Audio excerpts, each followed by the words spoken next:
I damn well knew it. Damn well knew it. I damn well knew it. It's not like it was a huge reveal or a big surprise, but of course you can't trust Neek. Yes, Neek said he's not going to be messing with The Rock, and the family and all that type of stuff. But he never said he wasn't going to tip other people off about the operations. How does he know about the operations? Because his right hand man Worrell is working for Rock and the family. So you definitely saw the whole clip about Neek still is cool with Worrell, and Neek is on the phone with somebody with the Italians, giving them a heads up about when Rock is bringing some product over to New Jersey, trying to work.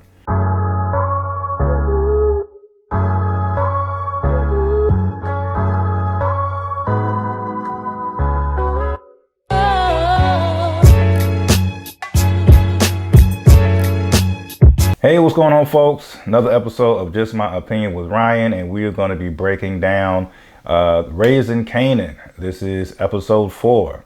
Definitely a good one. You see the pop up. If you could do me a huge favor and hit that subscribe button. Also, if you're here, you might as well like the video anyway. And let's get into it, man. If you're not familiar with how I get down, I may not go in chronological order, but I will just jump from certain storylines that definitely stood out to me. And in this case, we'll start from the beginning. We see that they're trying to move work into Newark, and it is intercepted by the Italians, who beat down the driver. And I believe they either take the drugs, but they let it be known that you can't come through without us getting a taste. So I thought that was interesting. Clearly, the family gets worried about it eventually throughout the episode. And I don't know, man. Rock is definitely a boss, clearly a boss. But I don't know, she's been making some bad decisions as of late. She already, wanted to make the call to take down Scrappy, which seems like it's biting her in the behind, because you could have had Scrappy in Worrell's place. Now Worrell is out here literally just giving important information to Neek. So you got that going down. And so as a result, at least sticking with this particular storyline, Rock and her brothers decide to meet with the Italians.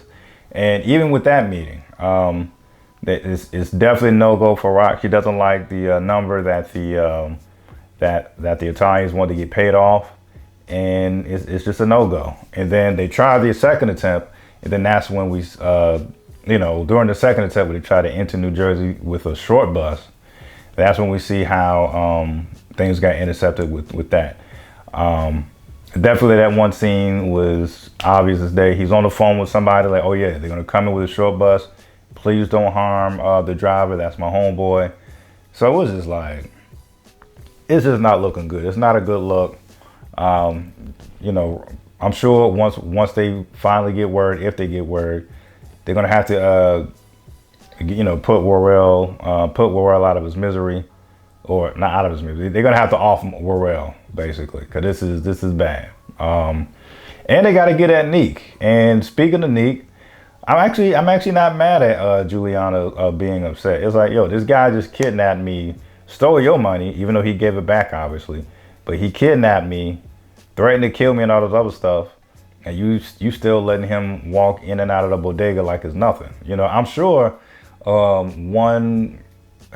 would assume, if I'm not mistaken, I'm sure like protection has to be somewhere in that agreement of holding Rock's money at the bodega spot. So it was like, damn, if I was taken hostage and my captor, is still walking around, and I'm in that type of business, I'm gonna be upset too. So I'm not mad at Juliana for feeling that way. And clearly, Neek is still very a smart yet conniving individual, and something's gonna have to be done with that. Also, the storyline that stuck out to me the most, I really did appreciate Jukebox. Jukebox finally meets her mother and has that tough conversation. And the mother seemed like she was, waiting for this day. She, like we saw in the last episode, she ran to Jukebox when she figured that this must be her child. So at least in this episode, We see that they finally talk.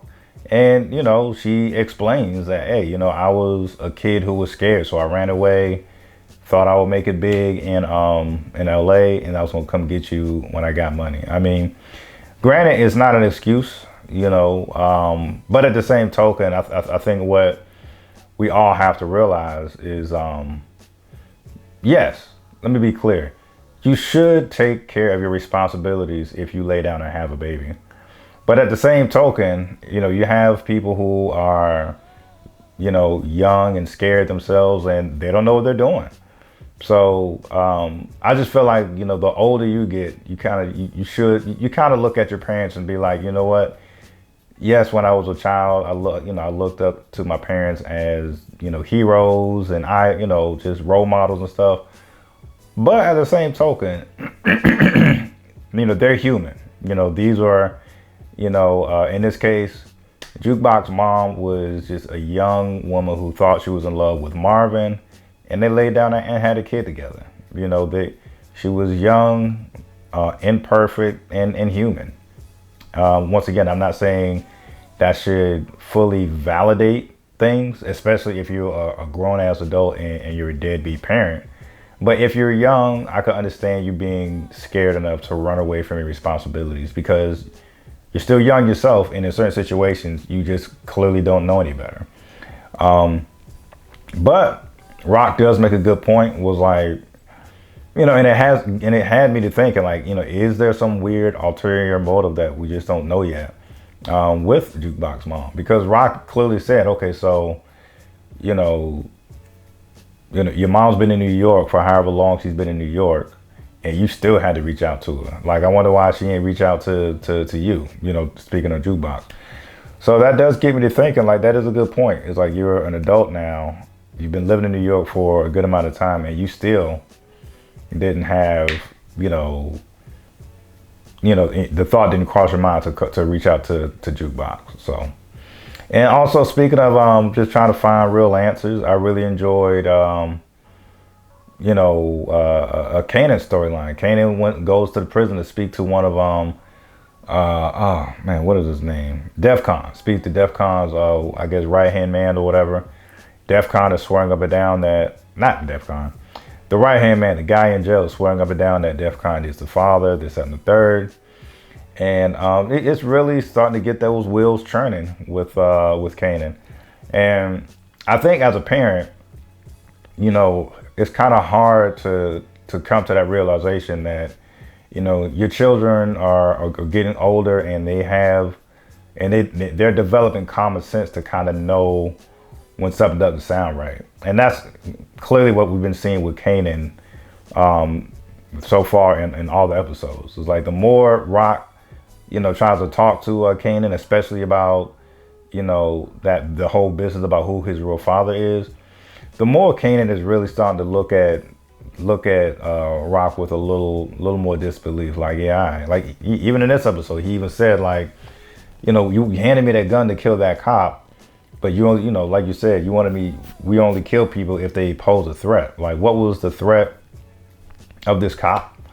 And she really couldn't explain it. Like, it was like this vague ass answer of, cops be wilding. He was going to just lie and try to give you 20 years or whatever she was making of. And like, he's getting to that age to where he's realizing what his mom is saying. It's really starting not to make any sense. And because of that, because she keeps lying, it feels like it's going to further push him away from Rock in a sense, and try to get to the bottom of this more by hanging out with Detective Howard. And that's what we're clearly seeing. Even with Jukebox, going back to her and her relationship with Marvin, even though we didn't see him in class, it does seem like Marvin is trying to be a little bit more patient. He is trying to hopefully successfully reopen some type of dialogue or relationship with Jukebox. He went ahead and decorated her room with all these, musical notes on the wall and posters of artists and painted the walls blue. So he's trying. Who knows if he'll be successful. But we do see a small clip in the preview for the next episode. If you stayed around, he's on a lunch date with the anger management teacher, explaining to her like, you know, my daughter is not talking to me, and so we'll see where that goes. And so yeah, man, I thought this episode was really cool. We definitely see Rock starting to possibly, you know, clean her money somewhere else. You know, when she's had to talking to Cartier, the Cartier fella,